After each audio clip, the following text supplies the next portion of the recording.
Dilansir Wikipedia, Tariu Borneo Bangkul Rajak, atau yang disingkat sebagai TBBR, atau dikenal dengan sebutan Pasukan Merah TBBR adalah organisasi kemasyarakatan atau ormas adat Dayak yang bergerak di bidang pelestarian adat dan budaya. TBBR berusaha mempertahankan tradisi untuk mendorong masyarakat Dayak bersatu, maju, dan bermartabat. Pasukan Merah TBBR yang dipimpin Panglima Jilah memiliki anggota yang tersebar di seluruh Kalimantan, Indonesia dan Sarawak, Malaysia. Tariu Borneo Bangkul Rajak diambil dari nama Kerajaan Bangkul Rajak sebelum terkenalnya Kerajaan Mempawah. Telah ada sebelumnya sebuah kerajaan Dayak yang sangat terkenal di Pulau Kalimantan. Oleh karena itulah, keberadaan kerajaan-kerajaan yang berada di Kalimantan Barat umumnya tidak terlepas dari cerita penduduk suku Dayak. Nama kerajaan yang sangat terkenal dan berjaya pada saat itu adalah Kerajaan Bangkul Rajak. Kerajaan Bangkul Rajak ini dipimpin oleh Patih Gumantar sekitar tahun 1380, yang terkenal sangat gagah dan pemberani. Di bawah pemerintahannya, pusat kerajaan Bangkul Rajak berada di Sadanyang. Oleh sebab itu, kerajaan ini disebut juga sebagai Kerajaan Sadanyang. Patih Gumantar memiliki seorang istri yang bernama Dara Irang, dua orang putra yang bernama Patih Nyabakeng dan Patih Janakeng, serta seorang putri yang bernama Dara Itam. Kepopuleran Kerajaan Bangkul Rajak tersebar hingga ke berbagai daerah di Pulau Kalimantan. Karena kejayaan dan kemakmuran tersebutlah membuat daerah-daerah lain iri dan menjadi sumber malapetaka bagi Kerajaan Bangkul Rajak. Hingga tibalah serangan mendadak ke Kerajaan Bangkul Rajak yang dilakukan oleh kerajaan suku Biaju atau Bidayo.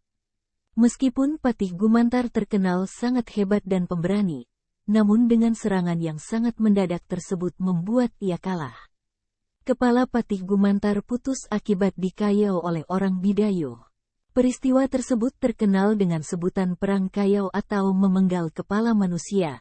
Orang yang berhasil mengayau kepala musuh dipercaya bisa menambah kesaktian dan akan disegani.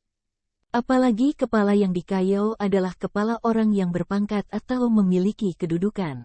Terbunuhnya Patih Gumantar di dalam penyerangan tersebut membuat Kerajaan Bangkul Rajak mengalami kehancuran. Beberapa abad kemudian, sekitar tahun 1610 Masehi, tumbuh lagi sebuah kerajaan dengan pusat pemerintahan berada di Pekana, yang sekarang dikenal dengan Karangan, terletak di Mempawah Hulu. Pada saat tersebut kekuasaan dipimpin oleh Raja Kudong atau Panembahan tidak berpusat. Menurut sejarah, Panembahan Kudong inilah merupakan raja pertama dari Kerajaan Mempawah. Setelah Raja Kudong wafat, kekuasaan selanjutnya digantikan oleh Panembahan Senggaok yang merupakan keturunan dari Patih Gumantar. Pusat pemerintahan kembali dipindahkan dari daerah Pekana ke daerah Senggaok yang berada di hulu Sungai Mempawah. Panembahan Senggaok memiliki seorang istri yang bernama Putri Cermin. Putri Cermin sendiri sejatinya bukanlah asli penduduk setempat, melain merupakan anak Raja Kohar dari Indragiri, Sumatera. Ketika Putri Cermin sedang mengandung, maka tak lama kemudian lahirlah seorang bayi perempuan dan diberi nama Mas Indrawati. Ketika dewasa, Mas Indrawati menikah dengan Sultan Muhammad Zainuddin dari Kerajaan Matan. Seminggu setelah pernikahan, maka Sultan Muhammad Zainuddin kembali ke Kerajaan Matan Tanjung Pura dengan membawa Mas Indrawati yang telah dia nikahi. Dari sinilah mulai terjalinnya hubungan kekeluargaan antara Kerajaan Mempawah dan Kerajaan Matan Tanjung Pura. Dari pernikahan Mas Indrawati dan Sultan Muhammad Zainuddin, lahirlah seorang putri yang bernama Putri Kesumba. Putri Kesumba bertemu jodoh dengan Opu Daeng Menambon yang merupakan seorang pengembara dari Tanah Bugis. Sepeninggalnya Panembahan Senggaok, Kerajaan Mempawah dipimpin oleh Opu Daeng Menambon sejak tahun 1740 sampai 1761.